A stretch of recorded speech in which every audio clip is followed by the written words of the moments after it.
pessoal, tudo bem? Estou aqui, professor Roberto Andrade, tudo bom contigo? Estamos aí na reta final, últimos momentos para a sua prova do MPU. Então eu venho trazer aí para vocês dicas para o MPU 2013, reta final. Bom, eu vou trabalhar essas dicas em cima do edital, tá? Eu vou colocar os tópicos aqui do edital e vou dando as dicas do que você não pode deixar de prestar atenção na prova, ou para você que ainda não estudou todo o conteúdo de informática, focalizar, direcionar o conteúdo que você precisa para a sua prova do MPU. Bacana? Então vamos lá? Primeiro papo aí, ó, noções de sistema operacional. Então, ó, saber o que é sistema operacional, isso é importantíssimo, tá? Não deixar de conhecer também aqui tipo de software e licença de software. Não pode deixar de conhecer isso. Tipo de software, né? Então nós temos os softwares aplicativos, os softwares de sistema, não é isso? Firmware, middleware, não pode deixar de saber isso aí. Até porque, na verdade, para você entender sistema operacional, tu tem que saber um pouquinho antes, saber a base, saber o entendimento sobre software. Então não pode deixar de entender. Até porque nós temos dois tipos de licença de software aqui bem distintos, ó. O Linux, que é um software livre, né? Vale lembrar que software livre, ele tem a licença chamada GPL, não é isso? Licença Pública Geral, que tem 4 liberdades. Quais são elas? Lembra? Liberdade o quê? De usar o programa para qualquer finalidade. Liberdade de redistribuir cópias livremente. O que mais? Liberdade para poder o quê? Manipular e estudar o programa. E a quarta aqui, que é o quê? Que é justamente você o quê? Aprimorar o programa, tá? Então, licença GPL associada a software livre. Software livre em prova recebe que nome, professor? Nome de Open Source, tá? Não confunda software livre com freeware. Freeware é outra categoria de licença, tá? No freeware, a gente pode usar de graça, pode redistribuir cópia, porém não tem acesso ao código-fonte. Lembra disso? É importante você lembrar que o Linux é um sistema operacional que atende a qual licença? Licença de software livre, licença GPL. Bacana? Vale lembrar também o quê? Que o Linux é um sistema operacional que tem interface gráfica e interface em modo texto, tá? Quando a interface é em modo gráfica, é a interface GUI, G-U-I, não é isso? Quando a interface é em modo texto, é a interface CLI, tá? O que é importante estudar no Linux? Ó, coisas que você não pode deixar de estudar. Primeiro é a parte básica, tá? O que seria essa parte básica? São as distribuições, tá? Distribuições ou chamadas de distros. O que é uma distro? O que vem numa distro? Em especial, ó, Ubuntu. Bacana? Não deixar de saber, Ubuntu, já escutei muito nisso, professor. Durante as aulas eu escutei do Ubuntu. Ubuntu é uma distribuição Linux. O que é isso? É um tipo de Linux. Legal? Conhecer também as demais distros. Não em detalhes, tá? Não precisa tu estudar cada distro, cada distribuição. Só saber os nomezinhos delas, tá? Outra coisa, os ambientes gráficos, tá? Ambientes gráficos. Tá? Tudo isso na parte básica. Quem são os ambientes gráficos? Ó, KDE, né? GNOME, que mais? O Unity, que é o novo agora, tá? Do novo Ubuntu, desde a última versão para essa, tá usando o Unity, bacana? Entender que o ambiente gráfico também é chamado de gerenciador de janela, tá? Entender também aquele papo do gerenciador de boot, tá? No tocante ao boot, nós temos dois principais gerenciadores. Nós temos o Lilo, nós temos o Grub. Lembra disso? Quando você liga o teu computador, se ele tem dois sistemas operacionais diferentes, o computador pergunta, e aí, vai de quê? Vai de Linux ou vai de Windows? Quem é que pergunta isso? É o gerenciador de boot, tá? Boot é o carregamento do sistema operacional. Ligou o computador, o gerenciador de boot vai perguntar qual sistema você quer. Vai de Windows? Ele chama o Windows. Vai de Linux? Ele chama o Linux. Os caras que perguntam isso, quem são? O tal de Lilo, né? Linux Loader e o Grub. Bacana? Show de bola isso aí? Isso é a parte básica. Entender também sobre como é que o Linux trata os seus arquivos, tá? Isso aí você tem na sua apostila de teoria. Isso é o teu beabá. Na apostila de teoria de Linux, inclusive, eu coloquei uma apostila gratuita lá no nosso grupo de estudos no Facebook. Tem uma apostila de Linux grátis no nosso grupo de estudos no Facebook. Bota lá no Facebook assim, ó, Informática Sem Medo. Pede para entrar nesse grupo, eu vou te aceitar no grupo e você baixa lá a apostila para você estudar. Isso é a parte básica do Linux, tá? O que seria a parte avançada, que você não pode deixar de estudar e pode aparecer em prova, porque há um comportamento, ó, aproveita para dar o print screen aí, hein? Quem quiser dar o print screen, 10 segundos aí, hein? Bacana? Show? Já deu seu print screen? Já anotou? Já copiou? Ou então dá uma pausa aí no vídeo para você poder copiar. Legal? Ó, e na parte avançada, o que seria a parte avançada do Linux, tá? O que seria a parte avançada?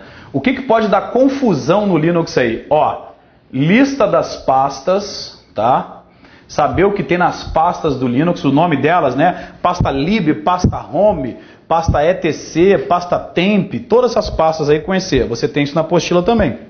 Bacana? Os principais comandos, tá? Os comandos de texto, comandos que fazem parte do quê? Da interface CLI, da interface de texto. Tá caindo em prova isso? Tá. A CESP tá pegando pesado nisso, inclusive numa prova recente aí, tá? Polícia Civil da Bahia, se eu não me engano, tá? Recentemente, deve ter uma semana, aí uns 15 dias, cobrou comandos, tá? Então fique ligado nos seus principais comandos, lá tem na tua apostila de Linux também, essa que eu botei para vocês lá. O que mais? Também estudar aqui, ó, teclas de atalho, coloquei na apostila para vocês também, tá? Teclas de atalho, isso aí é importante você conhecer também, tem que dar uma olhadinha nessas teclas de atalho, tá? E que mais aqui, ó, permissão de arquivo, tá? Permissão de arquivo. Então, ó, estudou isso? Estudou essa parte aí? Acabou Linux, tá? Acabou o papo do Linux. Estudou o básico, estudou o avançado. É uma apostila pequena, ela é magrinha, dá para você ler. Pô, em 2 horas você lê a apostila toda, tá? Você estuda tudo. Então, essa é a parte que eles podem pegar no Linux. Por quê? Linux é coisa nova. Todo mundo gosta de usar o Windows. Então, as pessoas não sabem mexer muito bem no Linux, tá? Então, eles podem... Com certeza vai ter uma questão de Linux, tá? Ou comparando ele com relação ao Windows, tá? Ou cobrando alguma coisa específica. Da parte básica ou da parte avançada. Legal? Tranquilo? Então 10 segundos aí para dar o seu print screen ou dar o pause e copiar. Legal? Professor, e da parte de Windows? Ó, o que eles costumam trabalhar na prova da parte do Windows? Ó, em especial, ó, parte básica. O que você tem que saber da parte básica? Você não pode deixar de entender. Primeiro, do ambiente gráfico, né? Aquele papo de janelas, tá? O papo do Windows Aero, tá? O Windows Aero. O que é esse papo do Windows Aero? O Windows Aero é o ambiente gráfico do Windows novo, do Windows 7, tá? Porque lembra que comentamos aqui dos ambientes gráficos do Linux? KDE, GNOME, Unity. Tem um chamado Window Maker que deixa o Linux a cara do Windows. O que mais? Fluxbox. Tem vários ambientes gráficos no Linux. No Windows 7, nós estamos falando do Windows Aero, é o ambiente gráfico do Windows Aero, tá? Aí aqueles recursos novos que eu comentei com vocês nas aulas, tá? Saber o que é AeroPick, né? AeroShake, aquele de balançar a janelinha, né? Saber todos os AeroSnap, aquele de grudar a janelinha no cantinho da tela para poder o quê? Para poder separar a área de trabalho em duas janelas distintas, legal? Então isso seria a parte básica. O que mais da parte básica? Operações com arquivos, tá? Operações com arquivos. O que é isso que você tem que estudar?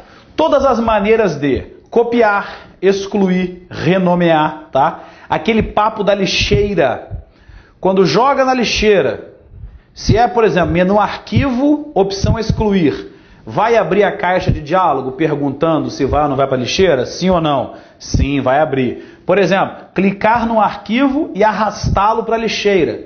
Quando você solta o arquivo na lixeira, ele pergunta ou não pergunta se quer jogar na lixeira? Não, não pergunta. Essas diferençazinhas básicas são trabalhadas também pela CESP aí, tá? Aquele papo do shift. Muita gente pensa que o shift, só o shift del joga fora sem passar pela lixeira. Cuidado com isso. Shift e quaisquer uma das 5 maneiras lá que você utiliza para jogar fora, né? Arquivo, menu arquivo, opção excluir, né? Que mais? Botão direito do mouse vai abrir aquela janela chamada menu de atalho, menu de contexto ou menu rápido. Escolher a opção excluir. O que mais? Pressionar del. Botão excluir da barra de comandos, tá? É essa barra aqui, ó. Para quem não lembra, aqui, ó. Ó aqui o botão excluir aqui, ó, que fica lá na barra de comandos. Ó o excluir aqui, ó. Tá vendo, ó? Dentro da opção organizar, tem a opção aqui excluir. Tá vendo, ó? Então, pegou esse lance? E a quinta maneira, arrastar ele para a lixeira. Então, notem o que? Todas as 5 maneiras, se você pressiona Shift, vai estar jogando fora sem passar pela lixeira. Questão básica aí, sempre aparece no ACESP. Isso no tocante ao Windows, a parte básica, tá? Operações com janelas, arrastar, mover e tal. Windows Aero, ambiente gráfico, e operações com arquivos. Essas operações com arquivos, eu defino lá, ó, é o estudo do Windows Explorer, tá? Explorer. Bacana? Se você estudou isso, você está preparado para a parte básica. Qual seria a parte avançada do Windows para estudar? A parte avançada envolve painel de controle e os novos recursos do sistema. O que são os novos recursos do sistema? Ó, central de ações, né?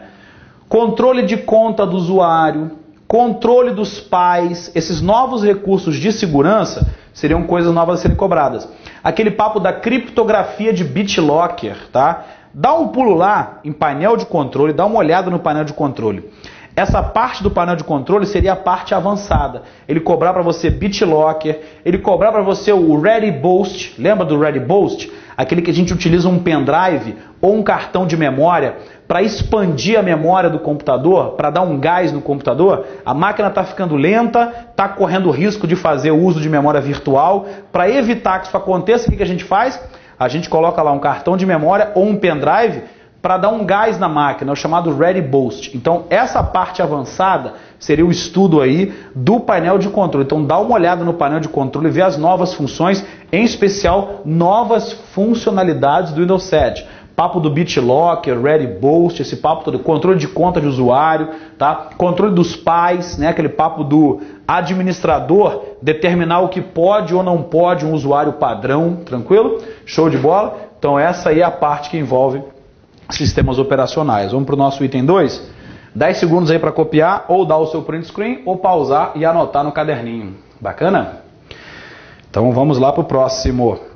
Item 2. Edição de texto, planilhas e apresentações. Então vamos ver esse papo aí. A CESP foi bem generosa em cobrar só o quê? Em cobrar somente o ambiente LibreOffice. Tá? LibreOffice era o antigo BR Office. Tá? A partir da versão 3.3, o BR Office virou LibreOffice, tá? Mas os mesmos programas lá. Então, na edição de textos, tem que entender lá o Writer, tá? Editar o texto, os ícones, né? O que cada um deles aqui você tem a trabalhar importante. Na edição de texto, o trabalho com o Writer. O que você tem que saber do Writer? Principais funções nos menus, tá? Isso é complicado na prova, quando ele fala assim, a opção navegador encontrada no Writer é localizada em qual menu? Esse tipo de questão, quando pergunta sobre menus ou infere lá a posição de determinado recurso no menu, essa questão é uma questão complicada, porque dificilmente o usuário decora os menus, né? Dificilmente as pessoas gravam os menus. Então preste bem atenção nos menus, tá? Estude os menus, até porque entre as versões 3.3, 3.4, 3.2, alguns itens mudaram de menus, tá? Então preste bem atenção nisso, cuidado com isso. Planilhas, ó, quem é o cara aqui, ó? É o Calc, tá? No Calc, o que você tem que estudar? Duas coisas, fórmula, tá? Atenção especial nas fórmulas e funções, aquelas fórmulas como média, né? Os sinais e operadores, soma, subtração, divisão, tá? Estudar também o que? A parte aí que diz respeito à manipulação das células. Quando o sujeito utiliza lá a alça de preenchimento, lembra? Quando você tem aqui selecionado uma célula, você tem um quadradinho aqui no canto inferior. Então, quando você arrasta para baixo, para cima, para a esquerda ou para a direita, dependendo do que está preenchido aqui dentro, o comportamento é diferente. Por exemplo, no Calc, se eu coloco aqui o número 2 e arrasto, o que o Calc faz? O Calc faz a sequência 3, 4, 5, 6, pegou? Diferente do Excel. Então você que está acostumado com o Excel, cuidado que tem diferenças com relação ao Calc. Tanto é que quando eu dei aula aí para vocês a parte teórica, né, a gente comenta essas diferenças, justamente explico algumas diferenças aí. Ó, no Excel você aprendeu assim, no Calc é de outro jeito, tá? Então, cuidado com esse papo aí. Não deixe de estudar movimentação da célula, atenção, anote aí, movimentação da célula utilizando alça de preenchimento. Não deixe de estudar as fórmulas e funções, principais fórmulas e funções, tá? Lá no nosso grupo de estudos tem uma apostila só de fórmulas e funções, bacana para você poder baixar. Se você não viu alguma fórmula ainda, ou não estudou, ou está na última hora, né, está desesperado aí, pratique questões sobre isso. E não deixe também de ver algumas questões que envolvam gráfico, interpretar o gráfico, tá? Desde o processo de criar o gráfico a interpretar o gráfico. Aqueles tipos de gráfico, né? O pizza, o de barras, o de linhas e o de coluna, né? São os 4 tipos mais cobrados em prova. Tudo que é questão que envolve a CESP aí, no tocante a gráfico, você pode ver. É gráfico de pizza, aquele redondo, também chamado pelo pessoal da matemática de gráfico de setores, né? Que mais? Gráfico de linha, coluna, que mais? Pizza, linha, coluna e barra, tá? São os 4 tipos mais cobrados. Então não deixe de estudar isso aí, bacana? Apresentações. Aqui, ó, quem é o cara aqui? É o Impress, tá? Impress. Na verdade aqui é estudar como faz um slide, tá? Porque assim, uma questão de Impress com certeza vai ser uma questão que o cara vai perguntar um detalhe muito específico e você pode se enrolar, tá? Então é torcer para não cair questão de Impress, tá? Porque ele pode perguntar um botão específico, uma função específica, e como tu nunca usa esse aplicativo, tu nunca usa esse programa, então a chance de tu errar é muito grande, tá? Então não dê tanta atenção para esse papo aqui. Estude como fazer um slide. Na apostila de teoria, eu coloco passo a passo como fazer um slide do zero. Aí, desta maneira, fazendo um slide do zero, você vai se acostumar com o programa, tá? Entender o que é o slide mestre, né? Entender o que é uma animação, uma transição, são os efeitos básicos aí cobrados no Impress, legal? Então, esses são os tópicos principais que você precisa saber dentro desse assunto aí do item 2, bacana? Vamos para o 3? Então, ó, vou mexer já aqui, você já deu tempo de copiar, eu escrevi pouquinho, né? Então, tranquilo. Ó, item 3, fala aí de rede de computadores, está até dividido em 2 slides aqui, né? Nós dividimos aqui em 2 slides para poder comentar. Bom, então presta bem atenção. Importante aí, rede de computadores. Entender aqui, ó, conceitos básicos. O que é uma rede? Para que inventamos rede, tá? Aí aqui você tem que estudar aquele papo de tipos de rede.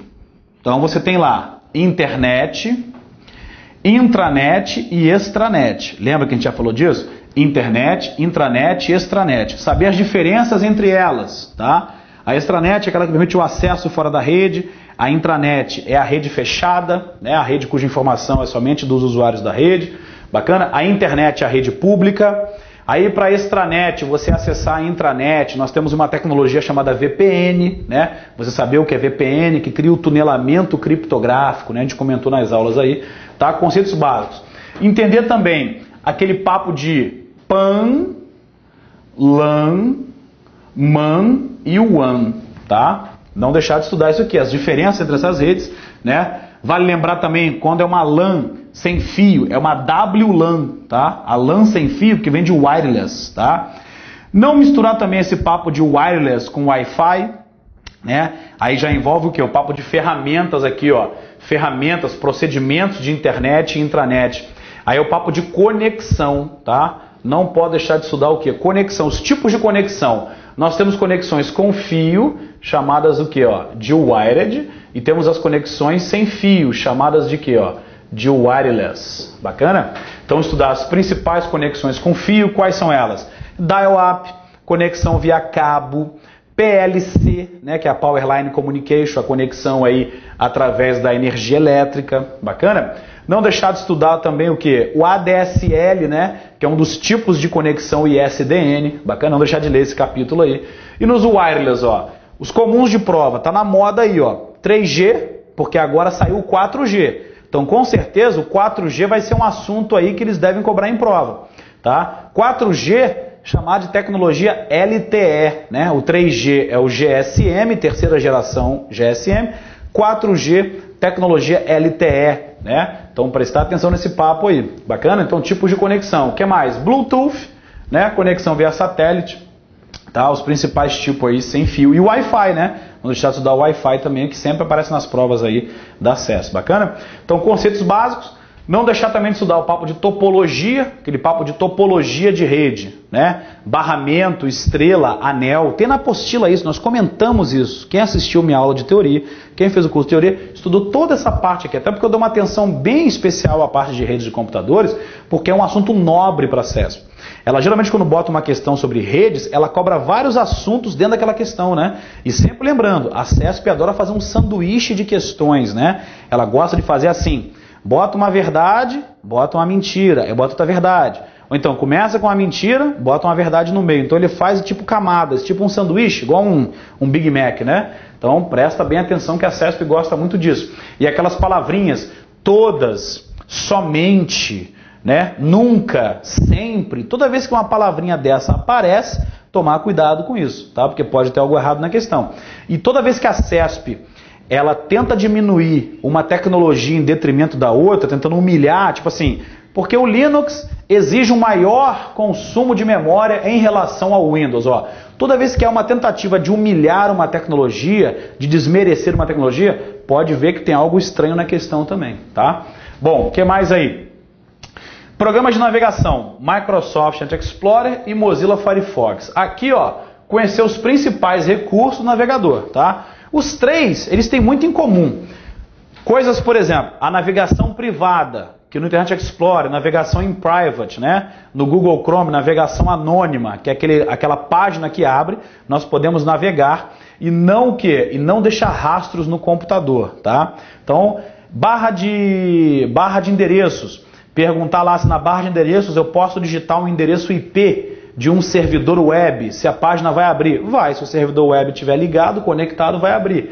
Bacana? Se colocar um termo de busca lá na barra de endereço, ele vai pesquisar? Vai, porque ambos, né, programas de navegação, ambos browsers, né, vale lembrar que ó, esses caras aqui ó, são os browsers. Bacana? São os navegadores. Tá? Agora, não tem só esses não. Tem outros também. Tem o Safari, né? Tem o Safari. Tem o Opera, bacana, tem o Shira, legal, tem vários navegadores, falou os principais e botou aqui, similares, né? Então você tem que pelo menos saber o nome dos demais, tá? Agora, recursos comuns, né? Ferramenta de busca, pesquisar uma coisa na barra de endereço, como eu estava falando, se ele vai jogar no site de busca, vai jogar no site de busca. Aí você pode escolher, configurar qual busca você quer, vale lembrar que por padrão o Internet Explorer pesquisa no Bing, né? O site de busca que vem configurado no Explorer é o Bing, mas você pode mudar a configuração, lá pode alterar a configuração, tá?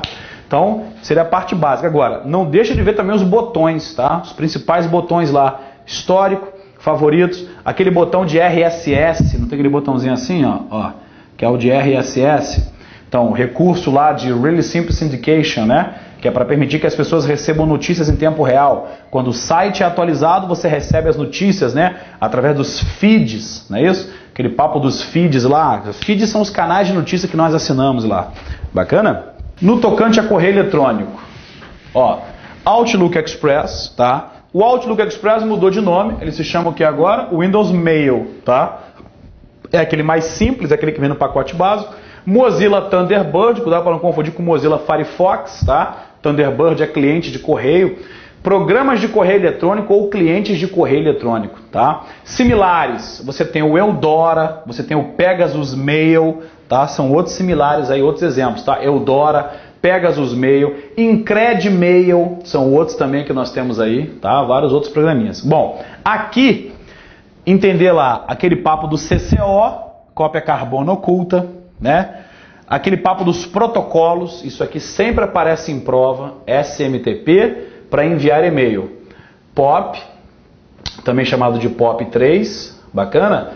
Ou também o IMAP, para receber, legal? Então, assim, na maioria dos casos, a CESP cobra esses protocolos aí. Quando envolve questão de e-mail, o usuário enviou e-mail, não sei o quê. O SMTP é um protocolo usado para recebimento. Tá errado, porque SMTP é para enviar. POP e IMAP é que são para receber, tá? Vale lembrar o quê? Que no webmail, O IMAP é obrigatório, tá? O Webmail é você que usa Yahoo, Gmail, né? Hotmail, que mudou de nome recentemente, agora é Outlook.com. Cuidado com essa mudança aí, tá? Essa mudança foi importante. SMTP, ó, a porta padrão dele, lembra das portas, aqueles números que acompanham os protocolos, né? SMTP é 25, POP ou POP3 110 e o IMAP 143. Esse papo de porta também costuma cair em prova. SMTP agora está sendo usado o chamado SMTP seguro, tá? Fica na porta 587. Essa mudança foi feita em 1º de janeiro de 2013, então é um assunto novo. Assim como o papo do 4G, que entrou em vigor agora, 30 de abril, esse papo aqui do SMTP seguro foi uma mudança obrigatória nos programas de correio eletrônico. SMTP seguro utiliza a porta 587. Isso é uma obrigação agora determinada lá pelo Comitê Gestor da Internet, tá? Não deixar de ler isso aí também, botei um texto para vocês. Em sala de aula mesmo a gente comentou isso aí. Bacana? Show de bola? Sítios de busca e pesquisa na internet. Mecanismo de busca, ou motor de busca, ou site de busca, né? Tudo a mesma coisa.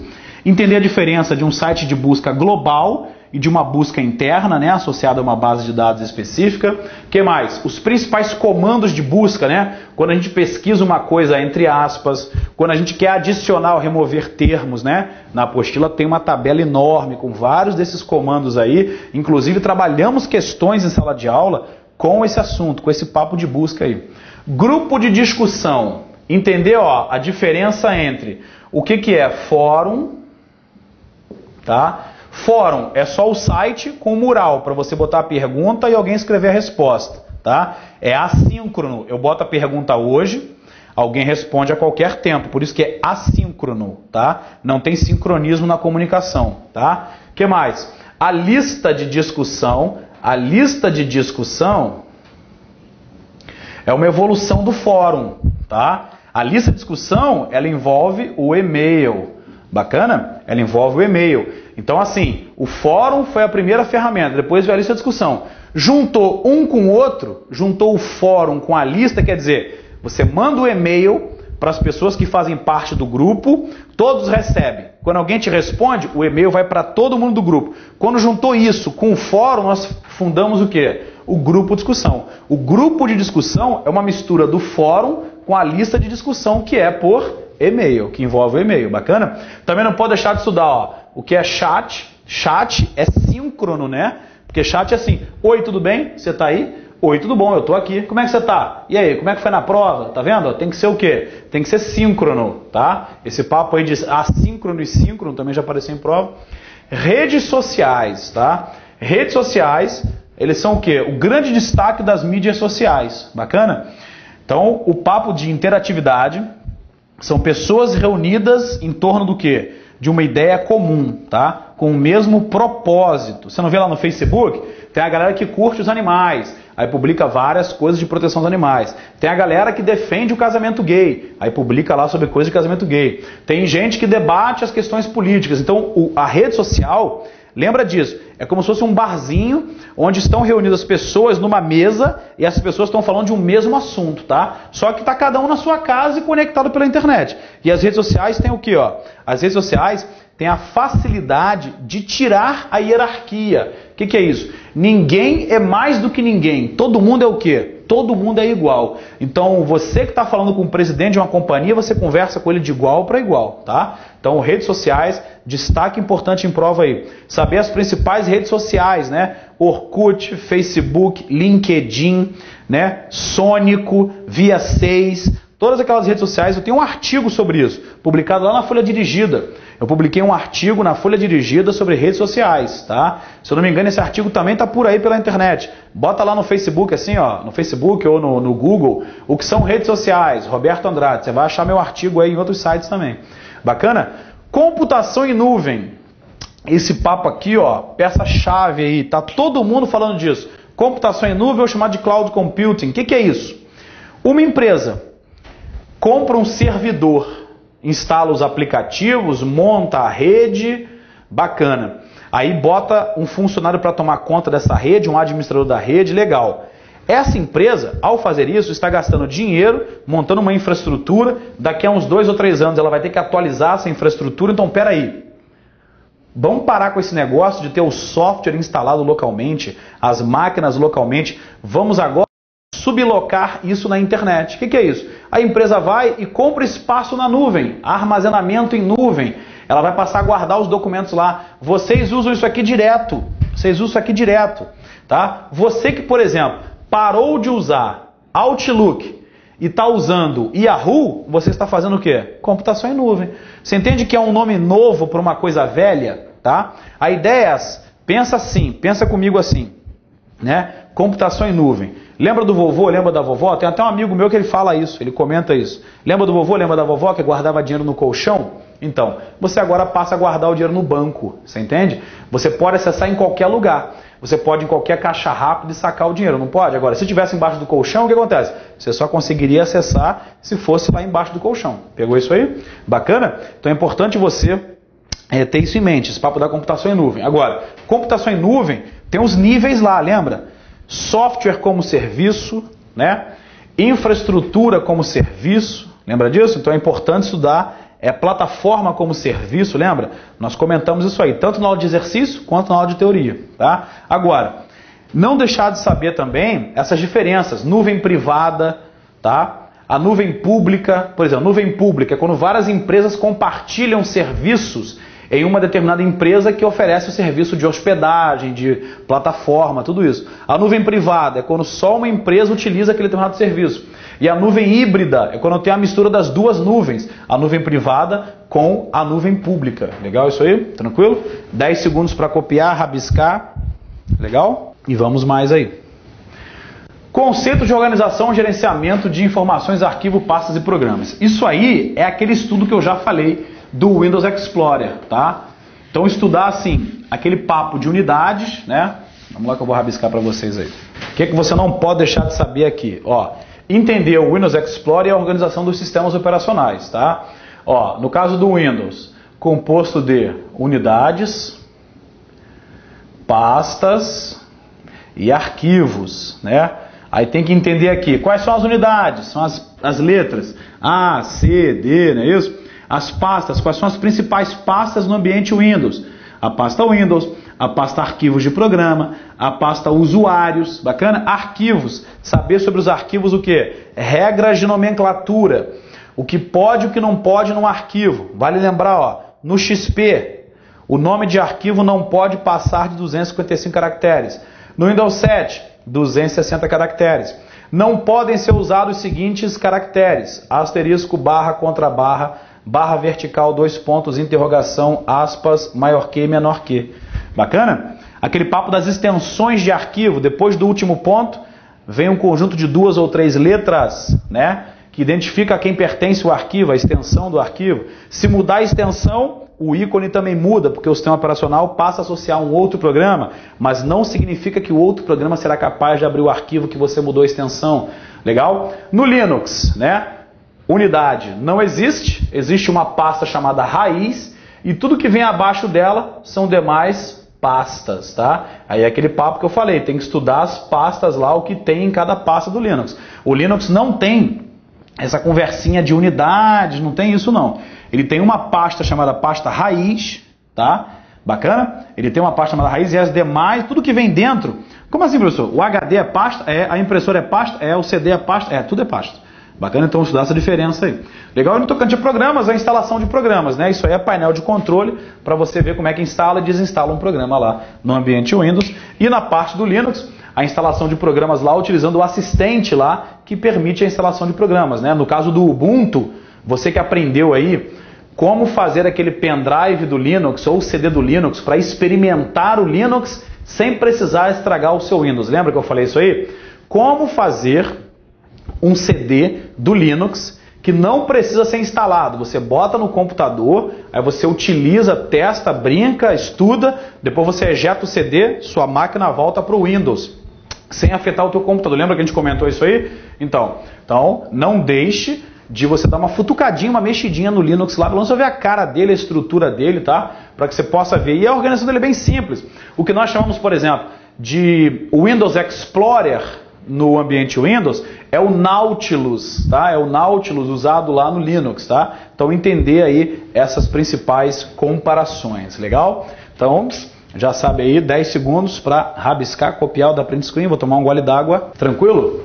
Então vamos mais. Ó, segurança da informação. Outro assunto que a CESP adora perguntar na prova, né? Porque tem um bocado de assunto aqui. Primeiro, saber os conceitos básicos da segurança da informação. No Brasil, segurança da informação, você encontra uma norma lá chamada NBR 27002, né, que a gente chama 27002.2. Essa norma, tá? Essa norma é a norma, ou chamado de Código de Boas Práticas da Segurança da Informação. Já sabe que não tem que estudar a norma, né? Não tem que estudar isso, mas tem que saber os conceitos básicos. O que são os conceitos básicos? Confidencialidade, que é somente a pessoa autorizada tem acesso à informação. Integridade, a informação não pode ser alterada ou apagada, tá? Disponibilidade, a pessoa pode ter o acesso no momento que deseja, né? Então eu desejo ter acesso à informação, eu tenho acesso a ela na hora que quero, isso é disponibilidade. Também não confundir os conceitos de autenticidade e não repúdio. Autenticidade, saber quem é o autor da informação. Não repúdio, o autor não pode negar a autoria da informação. Então tem que conhecer esses conceitos básicos aí. Procedimentos de segurança, tá? Procedimentos físicos e procedimentos lógicos. Nós trabalhamos isso numa questão aí. Eu fiz uma questão com vocês, lembra que eu mostrei os procedimentos físicos de segurança, os procedimentos lógicos de segurança. Bacana? Noções de vírus, worm e pragas virtuais. Bom, no tocante a vírus e worm, estudar os malwares. Bacana? O que é isso aí, ó? Os malwares, os principais, ó, atenção, vírus, worm, cavalo de Troia, tá? O que mais? O spyware e o ransomware. Bacana? Vírus, programa que causa dano no computador, precisa ser executado, instalado, tem que rodar na memória para poder funcionar. Faz um arquivo hospedeiro, precisa infectar um outro arquivo para se propagar. Worm são os vermes, se propagam em ambiente de rede sem a necessidade de execução, né? O que é isso? Os worms, quando você pega, é porque você não atualizou lá o teu Windows, né? E ele afeta a sua parte de rede, deixa a sua conexão lenta, corta a conexão, desabilita compartilhamentos da rede. Cavalo de Troia, também chamado em prova de Trojan Horse, né? É aquele que permite a invasão, o acesso remoto. O sujeito entra no teu computador, pode roubar os teus dados, pode ver o que você está fazendo através da tua webcam, pode habilitar o microfone e escutar o áudio lá na tua casa, tá? Bacana? Spyware, software espião, é aquele que fica contando o que a pessoa fica fazendo. Cuidado com isso, né? Porque a pessoa fala, o worm é um tipo de vírus? Não, é um tipo de malware, ó. Malware, malicious software, também chamado pela CESP de código malicioso, tá? Então todos esses são malwares, tá? Porque são programas que causam dano no computador, tá? O spyware é aquele que a gente instala no computador da pessoa e tudo que a pessoa digita, ele conta pra gente. O spyware não faz acesso remoto. Quem faz acesso remoto é o cavalo de Troia. Bacana? Ransomware é aquele que sequestra os teus dados contra a tua vontade, lembra? Ele criptografa os teus dados, tu não consegue acessar os dados, aí tu recebe um e-mail dizendo para você fazer alguma coisa, uma exigência, uma chantagem, uma extorsão. Depois que você cumpre essa extorsão, essa chantagem, aí ele libera uma senha para você decriptar os teus arquivos, tá? É um embaralhamento dos teus dados contra a tua própria vontade. Daí eu comparar com o sequestro relâmpago, né? Os dados ficam na tua máquina, ele não tira, tá? Fica na tua máquina, preso, criptografado, embaralhado. Aí tu recebe um e-mail dizendo que tem que botar crédito no celular, comprar alguma coisa e mandar entregar não sei aonde. Feito isso, você recebe um e-mail com a senha para liberar os teus arquivos, tá? Bacana? Vale lembrar, para evitar vírus, worm, cavalo de Troia, spyware, tem que ter o quê? Sistema operacional atualizado, fazer lá o Windows Update, bacana? O que mais? Fazer também o antivírus, deixar o antivírus atualizado sempre. O antivírus tem que ser do ano corrente e tem que ser o quê? Atualizado diariamente. E também tem que ter um firewall, tá? Esses três elementos são importantes aí. Inclusive ele fala dos aplicativos para segurança aqui, antivírus, firewall e anti-spyware. Acabamos de falar aqui do spyware, desse papo aí. Bacana? Procedimentos de backup. Não deixar de estudar o seguinte. Primeiro, metodologia do backup. Vai fazer um backup manual, vai fazer um backup via software, que é um assistente, inclusive que controla quando foi ou não foi copiado o arquivo, a gente viu isso aí na aula de teoria, bacana? Ou vai fazer um backup online, né? Esse armazenamento aí em nuvem, não é isso? Vai guardar num desses sites de armazenamento online, legal? Então é metodologia. Depois o passo a passo do backup, tá? Todo backup tem 4 etapas básicas. Primeiro, selecionar os ativos. O que são os ativos? Os ativos são os dados que quer separar. 2, agora que você tem o tamanho disso, dos ativos, das informações que você quer salvar, vai escolher a mídia. A mídia é o meio no qual você vai guardar o teu backup. Vale lembrar que nós temos 3 tipos básicos de mídia. As mídias magnéticas, por exemplo, o HD. As mídias ópticas, por exemplo, CD, DVD e Blu-ray. E as mídias flash ou mídias eletrônicas, que são o quê? Cartão de memória, pendrive e os discos SSD, tá? Então tem que dar uma olhada nisso aí. Depois, terceiro, escolher o tipo de backup e a periodicidade. No tocante ao tipo, nós temos 5 tipos de backup, tá? Tem que conhecer isso aí. Quais são eles? Backup normal, também chamado de total ou global. O que mais? Backup incremental, backup diferencial, backup de cópia ou de emergência e o backup diário, tá? Estudar esses 5 tipos aí, não pode deixar de estudar as suas diferenças, quem marca e quem não marca. Vou te falar logo já. Só marcam quem cria a marca de que copiou ou não copiou. O backup normal e o backup incremental. Os outros 3 não fazem marca, legal? Então tem que estudar isso aí, tem que saber isso aí. E por último aqui, armazenamento de dados na nuvem. O que é isso aí? Isso aí diz respeito aos serviços que nós encontramos hoje na nuvem. Então vamos lá. Tem que conhecer um pouquinho disso aqui, Dropbox, tá? Dropbox é um site que faz isso, né? Você baixa um aplicativo para o teu computador e cria uma pastinha lá no teu computador. Ele cria uma pasta para você automaticamente. Tudo que você salva nessa pasta, ele cria uma cópia para você na nuvem. Que nuvem? Na nuvem do Dropbox. O Dropbox tem um espaço gratuito que ele te oferece, mas ele também faz o quê? Também vende um espacinho pago, né? Então, o que você faz? Você cria uma conta no Dropbox primeiro para você entender isso aí. Criou a conta? Depois baixa o aplicativo, ele vai ficar no teu computador. Daí pronto. Toda vez que você quiser colocar um arquivo nessa pasta, ele vai, estando conectado à internet, sincronizar com a nuvem. Aí você, por exemplo, está na casa de um amigo, quer acessar esse arquivo e não está com o seu computador, não tem problema. Você entra no site do Dropbox para você poder acessar lá. Tá? Então, Dropbox, SkyDrive, que é o da Microsoft, tá? O SkyDrive, inclusive, permite a edição de documentos do Office, tá?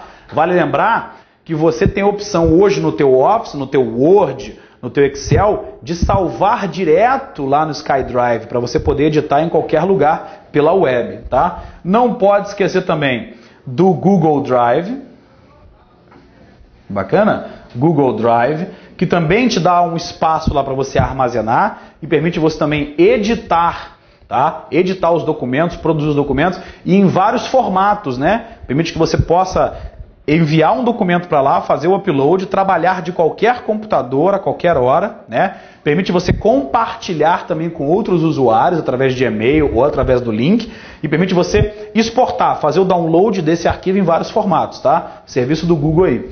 Bacana? Então esses são os principais serviços de nuvem, né? De armazenamento de dados na nuvem e também permite edição. Vale lembrar que esse papo aqui de armazenar na nuvem, ferramentas interativas, ferramentas online, tem a ver com o papo da Web 2, né? Aquela web interativa. A web tradicional que nós conhecemos, ela aos poucos está deixando de existir e dando espaço para essa nova web. Elas coexistem, né? Ainda temos sites aí à moda antiga, mas a palavra do momento é o quê? A palavra do momento é interatividade, compartilhamento, aquele conceito de wiki, né, que a gente comenta na aula wiki, tudo que está associado a wiki, Wikipedia, Wikileaks, está associado a conhecimento colaborativo. Tranquilo?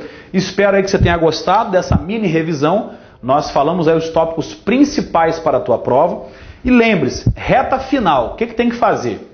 Se você não estudou toda a matéria, você não vai aprender tudo em 24 horas, né? O que você tem que fazer? Focar nos exercícios. Vai fazendo os exercícios, apareceu uma dúvida, opa, vai lá e consulta a palavrinha no caderno, como eu faço um glossário com vocês durante as aulas, né? Eu vou explicando as palavras, vou explicando a matéria. Surgiu uma outra palavrinha? Dá uma olhada na apostila. Então você tem várias ferramentas aí que eu te dei ao longo desse preparatório para o teu MPU que você pode consultar. O caderno, a apostila, não é isso? Eu estou disponível também para falar com vocês aí via Facebook, tirar as últimas dúvidas aí. E o principal, né? Descanse um pouquinho antes da prova. Já sabe, não vai aprender tudo que você tinha para estudar em um dia, não tem como. Então, pratique questões nessa reta final para poder passar o pente fino em alguns assuntos, para você lembrar alguns assuntos. Bacana? O que mais? Descanse. No último dia, nas vésperas da prova, assim, procure fazer algo que te faça bem, tá? Que libere endorfina para você. Então, assim, coma chocolate, saia para namorar, vá ao teatro, vá ao cinema, vá conversar com os amigos, fique com a família, vá ler um livro, faça alguma coisa que não tenha nada a ver com concurso, para o seu corpo poder o quê? Dar uma relaxada e chegar no dia seguinte, na prova, bem, tranquilo, sereno, para que você possa fazer a prova. Legal? Te agradeço. Muito obrigado por me permitir estar aí na tua casa, te ajudando nessa fase tão importante na tua vida, tá? Saiba que você é um aluno muito querido, uma aluna muito querida e eu estou torcendo por você. Um abraço e boa prova. Um beijo do gordo. Tchau, tchau.